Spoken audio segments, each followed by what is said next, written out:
listening to All Things Considered from NPR News. It's on member-supported 89.3 KPCC. I'm Nick Roman. Well, this last week has been really cold. Well, at least for Southern California. We've shivered with temperatures in the 20s and 30s in some areas overnight. The forecast is calling for chilly nights for at least another week. Cold weather has people cranking up the thermostat, and that is straining the local supply of natural gas. It's also squeezing our local electrical utilities. And here to explain it all is KPCC's infrastructure reporter, Sharon McNary. Hello, Sharon. Hey there. All right. How stressed is the local supply of natural gas? Well, as you said, millions of people during this cold snap have turned up their thermostats, and even if you're one of those who keeps it at a steady 68 degrees, you're still using more gas because it's colder outside to keep your house at the same temperature. And all of that gas usage is stressing the local supply. It was so stressed that Southern California Gas Company announced Monday night that on Tuesday morning it was reducing the amount of gas it would provide to power generating plants.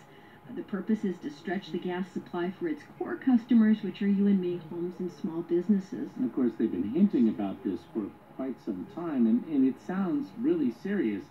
We use the gas to heat our homes, we use it to cook, we need electricity to keep the lights on. So what did the power generators do if they can't get the amount of gas that they normally would use?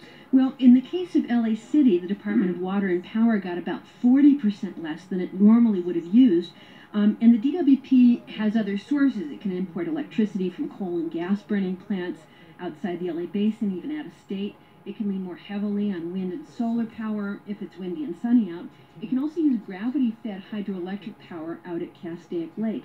Now, other power providers outside the city of LA, like Edison, they also saw a reduction in gas supplies. We're talking with KPCC infrastructure reporter Sharon McNary about the gas supply in Southern California. It's getting a little thin right now, but so let's get the reason why it is thin.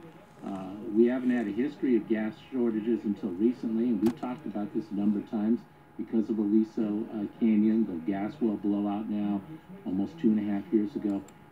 Caused major problems for Southern California Gas by taking away one of the places where they can store a lot of it.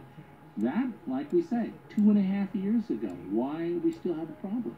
Yeah, we're definitely still feeling the impact of the nation's largest ever uncontrolled release of natural gas. The gas leak changed how everybody views underground natural gas storage. Since the 1970s, this was the place where you could store and retrieve that extra supply of gas when there wasn't enough in the local pipelines. But then came the blowout, and while the leak was active, the field was shut down, much of the gas was pulled out of it, and so now the region's dependent on just the gas that's in the pipelines, what's in 3 much smaller storage fields, and the small amount that can be withdrawn from Aliso Canyon. Now, Aliso Canyon, it was, well, I shouldn't say it was completely fixed. It was partially fixed, right? Yeah, I mean, they've gone through and tested 53 wells, and all those wells passed all their tests. The field has been overhauled, but there's still important questions about its future in California, and state officials are making them keep the amount of gas in the field low that keeps the pressure low so it doesn't stress the equipment. So in a week like this, when everybody's using more gas, state law lets Southern California Gas reduce or even halt its shipments of gas to these power generators to stretch the local supply for you and me. Let's go back for a sec. Give me the latest on Aliso Canyon. Did they ever figure out exactly what went wrong? Why that gas well blew? Well, there's still a lot of work yet to be done, but the independent investigators looking into the cause of the blowout, they pulled 1,000 feet of metal casing out of the ground, 7 inches around, segments of about 40 feet long.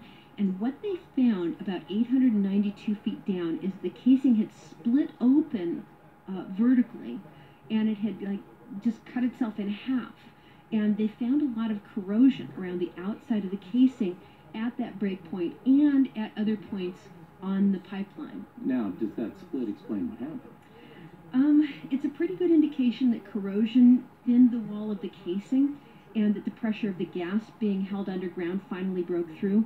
But investigators still have some scientific analysis to do. They use lasers and digital photography and microscopes and actually paper and pen to reconstruct the pipe. And so they still have a lot of questions to answer, like was it 1 or 2 events that made this thing all go bluey. Thanks, Sharon. Thank you. KPCC infrastructure reporter Sharon McNary. You can follow her on Twitter at KPCC Sharon.